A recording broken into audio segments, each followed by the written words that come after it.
Olá, queridos amigos do CPMM, aqui é a Suzana. Eu espero encontrá-los todos bem. Nós estamos fazendo o estudo do Evangelho segundo o Espiritismo e hoje vamos falar, sem dúvida alguma, de uma das passagens mais conhecidas do Evangelho, que é sobre o julgamento, né? Quando Maria Madalena seria apedrejada, né, por cometer o adultério. Em minha edição está na página de número 130 e diz o seguinte: não julgueis, a fim de que não sejais julgados, porque vós sereis julgados segundo houverdes julgado os outros, e se servirá para convosco da mesma medida da qual vos servistes para com eles. Então os escribas e os fariseus lhe conduziram uma mulher que tenha sido surpreendida em adultério, e a fizeram ficar de pé, no meio do povo, e disseram a Jesus: Mestre, esta mulher vem de ser surpreendida em adultério. Ora, Moisés nos ordena na lei para lapidar as adúlteras. Qual é, pois, sobre isso vosso sentimento? Eles diziam isso, o tentando, a fim de ter do que o acusar. Mas Jesus, abaixando-se, escrevia com seu dedo sobre a terra. Como continuasse a interrogá-lo, ele se ergueu e lhe disse: que aquele dentre vós que estiver sem pecado, lhe atire a primeira pedra. Depois, se abaixando de novo, continuou a escrever sobre a terra, mas eles, ouvindo-o falar assim, se retiraram um após o outro. Os velhos saindo primeiro, e assim Jesus permaneceu só com a mulher que estava no meio da praça. Então Jesus, levantando-se, disse-lhe: Mulher, onde estão os vossos acusadores? Ninguém vos condenou? Ela disse: Não, Senhor. Jesus lhe respondeu: Eu também não vos condenarei no mais. Ide e no futuro não pequeis mais. Aquele que estiver sem pecado, lhe atire a primeira pedra, disse Jesus. Esta máxima nos faz da indulgência um dever, porque não há ninguém que dela não tenha necessidade para si mesmo.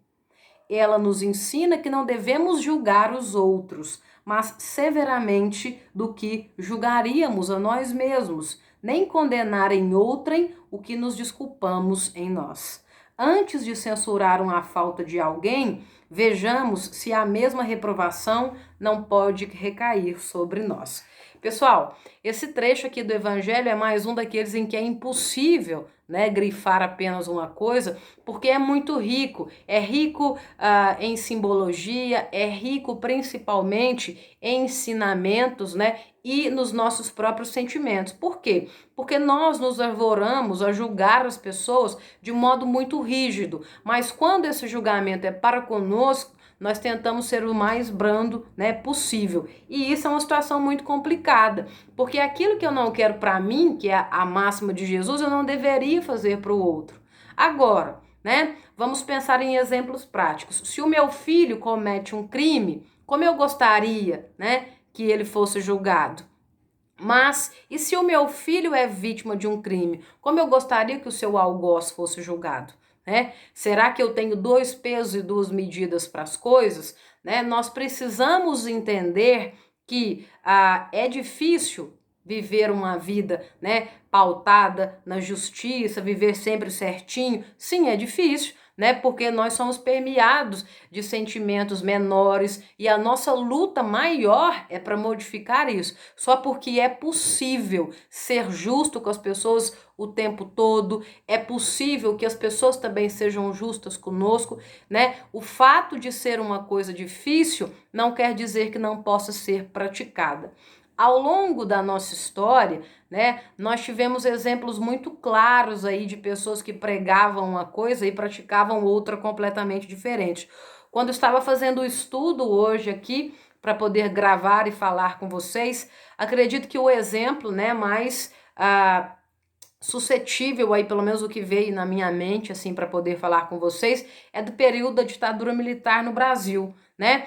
A ditadura militar no Brasil começa em 1964 com um golpe, né? Os militares não foram eleitos por voto popular, eles aplicaram um golpe, tomaram o poder e ela dura 21 anos, ela se estende até 1985.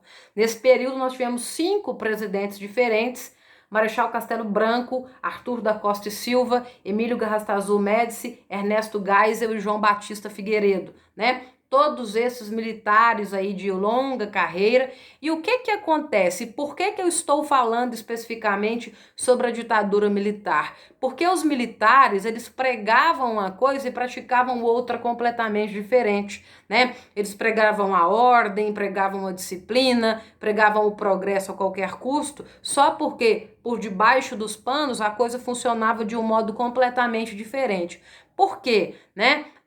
Nessa época nós não tínhamos nenhum tipo de liberdade individual, né? A liberdade foi cerceada. Eles acreditavam que para haver ordem as pessoas não poderiam ser livres, e esse tipo de coisa simplesmente não funciona. Disciplina é uma coisa, agir com violência é outra completamente diferente, né? Pregavam que o país estava com um sucesso econômico absurdo, né? Durante o governo especificamente o do Costa e Silva e o do Médici, né, era pregado que o Brasil estava num milagre econômico, né, mas na verdade esse milagre econômico era sustentado pelos Estados Unidos, e depois o Brasil ficou absolutamente afundado, né, com a dívida internacional, devia muito aos Estados Unidos. Aproveitaram-se do espírito, né, de vitória da Copa de 70, quando o Brasil foi tricampeão do mundo, para poder vender uma ideia de felicidade plena, mas na verdade muitas pessoas estavam sendo mortas, mulheres e homens, né, sendo violentados sexualmente, sendo violados das piores formas possíveis, levando choque, levando, né, os piores tipos de tortura que poderiam acontecer durante a ditadura militar, né, mas ao mesmo tempo vendia-se essa ideia de que o país estava a mil maravilhas. Então, vejam bem, ao longo da história, nós tivemos vários momentos em que as pessoas pregavam uma coisa, né, e faziam outra completamente diferente. E nós precisamos ficar atentos para não cair nesse conto do vigário de novo, né? De que eu vendo uma imagem de que sou muito conservador, né, de que sou pautado nos bons costumes, mas debaixo dos panos aí, o que será que eu estou fazendo? Né? Não só no governo, mas na nossa vida como um todo, né? Durante o nosso cotidiano. Outra parte aqui do evangelho que eu quero partilhar com vocês, que chamou muito a minha atenção e diz o seguinte: a censura lançada sobre a conduta de outrem pode ter 2 motivos: reprimir o mal ou desacreditar a pessoa cujos atos se criticam. Este último motivo não tem jamais desculpa, porque é da maledicência e da maldade. O primeiro pode ser louvável e se torna mesmo um dever em certos casos, uma vez que disso deve-se resultar um bem. E sem isso, o mal não seria jamais reprimido na sociedade. O homem, aliás, não deve ajudar o progresso de seu semelhante? Não seria preciso, pois, tomar no sentido absoluto este princípio? Não julgueis se não quiserdes ser julgados, porque a letra mata e o espírito vivifica. Vejam bem, tem pessoas que não suportam o sucesso do outro, né? Não suportam que o outro consiga desenvolver as suas coisas, não suportam que o outro estude, que seja inteligente, não suporta que o outro tenha sucesso, né, no seu trabalho, na sua vida pessoal, no seu casamento. Tem pessoas que simplesmente, né, elas acreditam que para serem enaltecidas ou para terem um espaço na sociedade, elas têm que reprimir o outro, né? Minar o brilho do outro. E na verdade, todos nós podemos coexistir, né, de forma pacífica. O fato de eu não ter êxito, por exemplo, eu sou péssima em matemática, né? A Andressa, por exemplo, a Dessa, ela é fantástica com números, mas eu sou muito boa em história.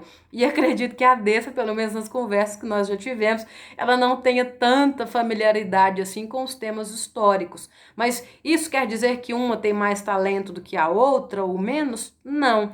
Cada um de nós tem algo de muito importante para poder ensinar, para poder colaborar, né, para poder viver em sociedade. O pai cangaceiro disse uma coisa muito importante, né? Na palestra de terça-feira, inclusive o Peron compartilhou essa palestra no WhatsApp, no grupo da família CPMM.